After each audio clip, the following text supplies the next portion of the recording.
اپنے رب حقیقی کو، اپنے خالق کو، اپنے مالک کو، اپنے رازق کو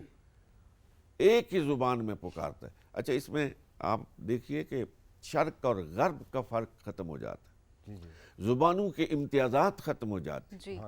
کوئی ہندی بولنے والا، چینی بولنے والا، انگریزی بولنے والا، کوئی بھی زبان بولنے والا، اچھا اس کی کھال کا کوئی سا بھی رنگ ہے اور وہ دنیا کے کسی بھی خطے سے تعلق رکھتا ہے، زبان پر ایک ہی کلمہ ہے، لبیک اللہم لبیک لا شریک لک لبیک۔ پھر وہاں کعبے کا طواف کرتے، چکر لگاتے، پھر اس جنت سے لائے گئے پتھر کو چومتے۔ یہ سب کیا ہے کہ یہ اللہ رب العالمین کی اطاعت اور کمال بندگی کا اظہار ہے کہ میرے رب نے جو کچھ فرمایا ہے میں وہ کر رہا ہوں۔ 7 چکر لگانے، پہلے چکروں میں سینہ تان کے چلنا ہے، ایڑی مار کے چلنا ہے، تیز قدموں کے ساتھ چلنا ہے، اس لیے کہ میرے اور آپ سب کے آقا و مولا جناب محمد الرسول اللہ صلی اللہ علیہ وسلم نے اسی طرح سے طواف کیا ہے۔ پھر صفا اور مروہ آپ دیکھیں نا، یہ ایک عجیب سا ماحول بنتا ہے وہاں کہ ایک تو آپ دوڑ رہے ہیں تو ظاہر ہے آپ کے ذہن میں آتا ہے نا میں کیوں دوڑ رہا ہوں، یہ 2 پہاڑیوں کے درمیان آخر میں کیوں چکر لگا رہا ہوں، اور پھر کچھ فاصلے پر جا کے دوڑتا ہوں، پھر ٹھہر جاتا ہوں، پھر پیچھے بھی مڑ کے دیکھتا ہوں۔ تو ایک اللہ کی بندی نے، حضرت ہاجرہ نے، جب حضرت اسماعیل علیہ السلام کو اس بے آب و گیاہ صحرا میں لٹایا اور پانی کی طلب ہوئی، تو پانی کی تلاش میں وہ ایک پہاڑی سے دوسری پہاڑی پہ جا رہی ہیں، اور درمیان میں جب نشیب آتا ہے، نچلی جگہ آتی ہے اور بچہ نظروں سے غائب ہو جاتا ہے، تو پھر وہ دوڑتی ہے تاکہ میں اونچی جگہ پہ جا کے پھر بچے کو دیکھ سکوں۔ اللہ کی بندی کا یہ عمل اللہ رب العالمین کو اتنا پسند آیا کہ فرمایا قیامت تک آنے والا عمرہ کرنے والا ہو یا حج کرنے والا ہو، وہ میری بندی کے اس طرز عمل کو اسی طرح اپنائے گا، وہی اسلوب ہوگا، اسی طرح دوڑے گا، اسی طرح پیچھے مڑ کے دیکھے گا، اس لیے کہ وہ تو دوڑتا ہے، میں اپنی اس بندی کے اس عمل کو دیکھ رہا ہوں۔ تو اللہ رب العالمین نے ایک تو اس میں ہمیں یہ بتایا کہ جب اللہ کے بندے کوئی عمل کرتے تو وہ عمل اللہ کی نگاہ میں کتنا مقبول ہو جاتا ہے، اور پھر اس عمل کو تازہ دم رکھنے کے لیے، ہمیشہ کے لیے قائم رکھنے کے لیے اللہ رب العالمین کیا تدبیر اختیار فرماتا ہے۔ حج کا جو دوسرا بڑا بنیادی مقصد ہے وہ یہ ہے کہ دیکھیں نا، اسلام شرق اور غرب میں پھیلا،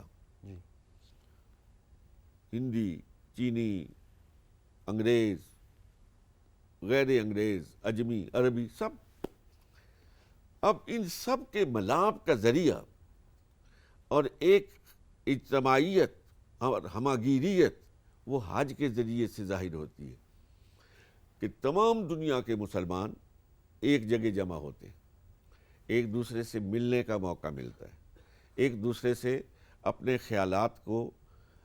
کے تبادلے کا موقع ملتا ہے، افہام و تفہیم کا موقع ملتا ہے۔ دوسرا حج کا بڑا اس وقت بھی پہلو تھا کہ وہ ایک بہت بڑی تجارت کا ذریعہ تھا، اقتصادی طور پر مسلمانوں کو مضبوط کرنے کا ایک ذریعہ تھا کہ دنیا بھر سے مسلمان آتے تھے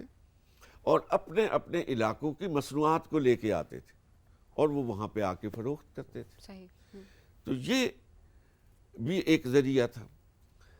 تیسرا، اگر آج کے زمانے میں دیکھیں، آپ کے سامنے OIC ہے، اقوام متحدہ ہے، دوسرا ہے، تیسرا ہے، یہ فورم، وہ فورم، تو اگر مسلمان اس پر غور کریں تو جو فورم اللہ تبارک و تعالیٰ نے ان کو عطا فرمایا ہے، ایسا فورم کسی اور قوم کے پاس موجود نہیں ہے کہ ساری دنیا کے مسلمان وہاں اکٹھے ہوتے۔ اگر کوئی ایسا طریقہ کار وضع کر لیا جائے کہ وہاں مسلمان اکٹھے ہونے کے بعد اپنے لیے ایک لائحہ عمل مرتب کریں،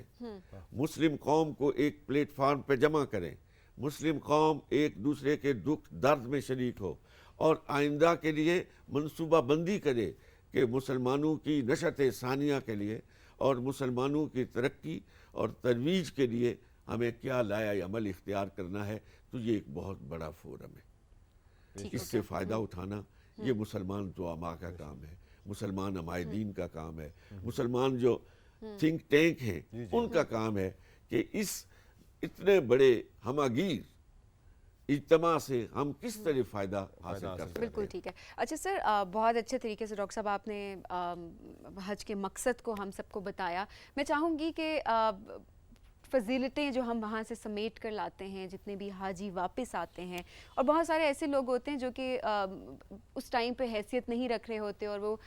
جا کر حج جو ہے وہ ادا نہیں کر پا رہے ہوتے، سو جو لوگ حج کر کے آتے ہیں ان کا پھر سوسائٹی میں کیا کردار ہوتا ہے، معاشرے میں وہ کس طرح سے معاشرے کو فائدہ پہنچا سکتے ہیں، کیا فرائض اس کے بعد ان کے اوپر ہوتے ہیں؟ ایک تو بنیادی بات میں آپ کی خدمت میں عرض کروں جی، ہر ایک آدمی سوچتا ہے کہ میں حج پہ جا رہا ہوں، حج کر کے واپس آتا ہے، جی، اور اس کے ذہن میں یہ ہوتا ہے کہ میرا حج قبول ہوا ہے یا نہیں، ہوتا ہے نا؟ میں نے اتنا سفر کیا، جی، پیسے خرچ کیے، تکلیفیں اٹھائیں، گھر سے اتنے وقت کے لیے باہر رہا، تو یہ سب کچھ میں نے عمل کیا، قبول ہوا یا نہیں؟ تو اس پہ حکماء یہ کہتے ہیں کہ اگر آپ کے قلب و ذہن میں کوئی انقلاب آیا ہے، کوئی آپ کی عملی کیفیت بدلی ہے، آپ وہ پہلے والے انسان نہیں ہیں، اب آپ کو نیکی سے محبت ہے، بدی سے نفرت ہے، اب انسانوں کی خیرخواہی کا جذبہ آپ کے ذہن پر مسلط ہے، جی، آپ حسد نہیں کرتے، آپ غیبت نہیں کرتے، آپ 5 وقت کے نمازی ہو گئے، آپ جھوٹ نہیں بولتے ہیں، آپ سوسائٹی کے لیے ایک بہترین انسان بن گئے ہیں، آپ خود آپ محسوس کرتے ہیں کہ میرے اندر ایک انقلاب آیا ہے، تو یوں سمجھ لیجئے کہ میرا حج قبول ہو گیا۔ صحیح، کیا خوبصورت۔ اور اگر یہاں واپس آنے کے بعد وہی کیفیت ہے جو جانے سے پہلے تھی، تو یوں سمجھ لیجئے کہ میں نے ایک سفر کر لیا ہے، اور میں گیا ہوں، میں نے مکہ بھی دیکھ لیا ہے، میں نے مدینہ طیبہ کی حاضری بھی دے لی ہے، بہت بڑا فضیلت کا کام ہے، لیکن جو وہ حج کا مقصود ہے اور وہاں جو پہنچنے کے بعد ایک خدا کی بارگاہ میں حاضر ہونے کا تصور ہے، آج کے دور کا جو سب سے بڑا چیلنج ہے وہ خدا سے بے خوفی ہے، سب سے بڑا چیلنج کہ ہم خدا سے ڈرتے نہیں ہیں، زبان سے کہتے ہیں کہ اللہ مالک ہے، اللہ دیکھ رہا ہے، اللہ سن رہا ہے، اگر ہمارا دل سے یقین ہو کہ اللہ دیکھ رہا ہے، اللہ سن رہا ہے، ہماری کوئی چیز اس سے چھپی ہوئی نہیں ہے، تو پھر کوئی گناہ سرزد ہو سکتا ہے۔ تو اصل میں جو چیز وہاں پہنچنے کے بعد جو سب سے بڑی چیز ہے نا، وہ یہ کہ میں اپنے رب کے سامنے حاضر ہوں، اپنے رب کے سامنے پیش ہوں، میرا وہ رب کہ جو خلوت میں بھی مجھے دیکھتا ہے، جو جلوت میں بھی دیکھتا ہے، جہاں کوئی نہیں دیکھتا، کیمرے کی آنکھ سے آدمی بچ سکتا ہے، خدا کی آنکھ سے نہیں بچ سکتا۔ بالکل صحیح ہے سر، مقصد یہی ہے کہ عمل تو آپ کر رہے ہیں، فرض آپ ادا کر رہے ہیں، لیکن اندر سے بدلنا بہت ضروری ہے، وہ کنیکشن اللہ کی ذات کے ساتھ یہ جو وہ ضروری آپ ہے۔ کو مخصوص دنوں میں وہاں پہ جانا ہوتا ہے، تو آپ دیکھیں نا اپنے گھر کی علائشوں سے دور ہیں، جی، گھریلو جھگڑوں سے، ملکی جھگڑوں سے، محلے کے جھگڑوں سے، باقی تمام معاملات زندگی سے دور آپ پہنچ گئے، ہٹ گئے، صرف عبادت میں لگے ہوئے، کعبۃ اللہ میں ہیں، طواف کر رہے ہیں، سجدہ ریزی کر رہے ہیں، صفا مروہ میں دوڑ رہے ہیں، ادھر مدینہ طیبہ میں حضور کے قدموں میں حاضر ہیں، جی روضہ اقدس کو اپنی آنکھوں سے دیکھ رہے ہیں کہ یہ وہ نبی محتشم علیہ السلام ہے جس کے ہم غلام ہیں، اور یہی وہ ذات ہے جو یہاں سے ہمیں کعبۃ اللہ میں لے کے گئی ہے، جس نے ہمیں توحید کا درس دیا ہے، جی، اور جو شافع محشر ہے، جو ذات اقدس صلی اللہ علیہ وسلم خلاصہ کائنات ہے، میں اس کے قدموں میں حاضر ہوں، جی، اور اس پیغمبر اعظم علیہ السلام کی بارگاہ میں سلام محبت سلام عقیدت پیش کر رہا ہوں تو انسان کا قلب و نظر کا زاویہ بدل جاتا ہے. بالکل سر. اگر تو یہ اگر بدل کے نا وہاں سے آدمی آیا ہے تو یوں سمجھ لیجئے کہ پھر وہ چلتا پھرتا اس دنیا میں ایک جنتی کیا انسان. خوبصورت کیفیت ہے. اور ڈیفینیٹلی جو اس فریضے کو ابھی انجام دے رہے ہیں, ڈیفینیٹلی جو اس کو ادا کر رہے ہیں, وہ واقعی جو کہا جاتا ہے کہ لکی لوگ ہیں. جہاں تھے نا ہمارے جی جی بڑے مشہور شاعر, ان کا ایک شعر مجھے ایسے اچانک نوکے زبان ہے, آپ کی نظر کرتا ہوں. وہ کہتے ہیں کہ جب مدینے کا کوئی مسافر پا جاتا ہوں میں, جب مدینے کا مسافر کوئی پا جاتا ہوں میں, حسرت آتی ہے یہ پہنچا رہا جاتا ہوں میں. کیا ہوتا ہے سر. اسی حسرت سے اب جب ایک بات آتی ہے کہ ہم جب حج ادا کرتے ہیں اور پھر اس میں ہمیں قربانی, کیونکہ اب ہم قربانی کی عید بھی ہے اور بہت سے لوگ قربانی ادا کر رہے ہوتے ہیں اور مذہبی فریضہ کچھ لوگ حیثیت نہیں بھی رکھتے تو ان کو بھی حسرت ہوتی ہے کاش ہم کر سکتے ہیں. تو قربانی کی فضیلت کے حوالے سے آپ ہمیں کیا بتائیں گے؟ قربانی جو ہے جس طرح ایک صاحب استطاعت پر زکوٰۃ فرض ہے, اسی صاحب استطاعت پر قربانی بھی واجب ہے. صحیح. قربانی کا دینا بھی. اور یہ حضور نبی کریم صلی اللہ علیہ وسلم سے صحابہ نے پوچھا, یا رسول اللہ علیہ وسلم ما حاذی الاضاحی, یہ قربانی کیا چیز ہے؟ تو فرمایا سنت ابیکم ابراہیم, یہ تمہارے باپ ابراہیم علیہ السلام کی سنت ہے. میں اس تفصیل میں نہیں جانا چاہتا, آپ کے پاس وقت بھی کم ہے. حضرت اسماعیل علیہ السلام کی قربانی مانگی گئی اور پھر چشم فلک پیر نے یہ منظر دیکھا, ان فرشتوں نے بھی دیکھا جو بارگاہ رب العزت میں عرض کر رہے تھے کہ مولا یہ اس انسان کو پیدا کر رہا ہے, یہ تو یسفک الدماء, یہ تو وہاں جا کے خون بہائے گا, یہ لڑائیاں کرے گا, جھگڑے کرے گا, یہ تیری ذات کا انکار کرے گا. لیکن اللہ رب العالمین یہ انسان کو جھگڑا کرتے ہوئے زمین پر فساد پھیلاتے ہوئے دیکھ رہے تھے, اور وہ رب کائنات کی آنکھ ابراہیم کو اللہ کی راہ میں اپنے پاؤں کے نیچے رکھ کر اس کی مرضی کے مطابق قربان کرتے ہوئے دیکھ رہی تھی. انسان ایک طرف وہ ہے, ایک طرف یہ ہے. تو اس قربانی کے لیے, اس قربانی کی یادگار کو قائم رکھنے کے لیے, آپ کو معلوم ہے کہ وہ پھر جنت سے دنبا آ گیا اور اللہ رب العالمین نے کہا کہ تم نے ابراہیم اپنی خواب کو درست کر دیا ہے, قد صدقت الرؤیا, تمہاری خواب سچی ہو گئی ہے. لیکن حضرت ابراہیم کے اس عمل کو تازہ رکھنے کے لیے امت مسلمہ پر قربانی کو واجب قرار دیا ہے کہ وہ بکرے کی, مینڈے کی, بیل کی, اونٹ کی قربانی دیں. لیکن دیکھیے یہ امت مسلمہ کا اعزاز ہے, اور محمد الرسول اللہ صلی اللہ علیہ وسلم کی رحمت للعالمین کے سبب اللہ رب العالمین نے فرمایا کہ تم مینڈا دو گے, تم بکرا دو گے, میری راہ میں قربان کرو گے, میں تمہارے نامہ اعمال میں بیٹا لکھوں گا کہ تم نے میری راہ میں اپنا بیٹا قربان کر دیا,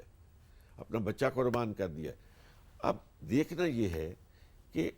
یہ قربانی بکرا, مینڈا یہ کیوں ذبح کرتے ہیں؟ یہ اللہ رب العالمین بندے کو تیار کرتا ہے کہ اگر کسی وقت اس رب کی ذات کے حکم کے لیے,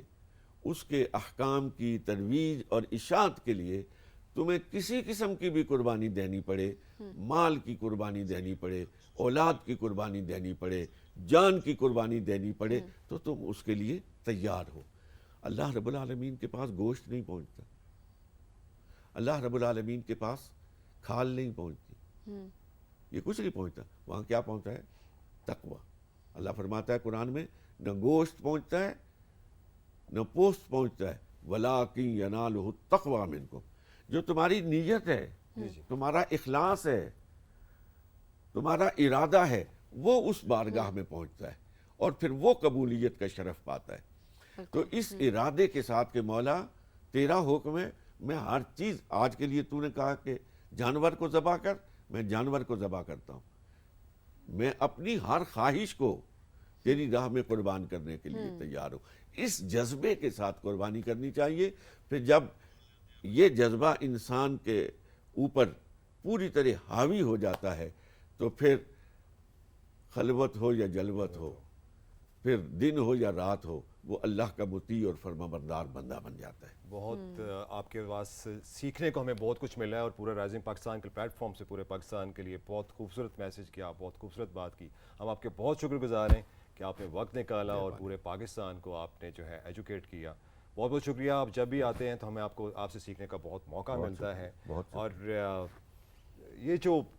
بات ہے قربانی کا جذبہ، یہ ہمارے اندر جو ہے اثار کے جذبے کو پیدا کرتا ہے۔ اور اب ہم بات کرتے ہیں جب رائزنگ پاکستان میں بیٹھ کر، تو ہم اپنا حق ادا کر رہے ہوتے ہیں، ایکسپیکٹ کرتے ہیں کہ آپ بھی اپنا حق ادا کریں گے، اپنے فرائض ادا کریں گے۔ اب ہم چلیں گے بریک پہ، بریک کے بعد ہم آئیں گے سوشل میڈیا کا سیگمنٹ لے کر، اور وہ جو آپ کی اور ہماری آپس کی بات ہوتی ہے ہم وہ کریں گے۔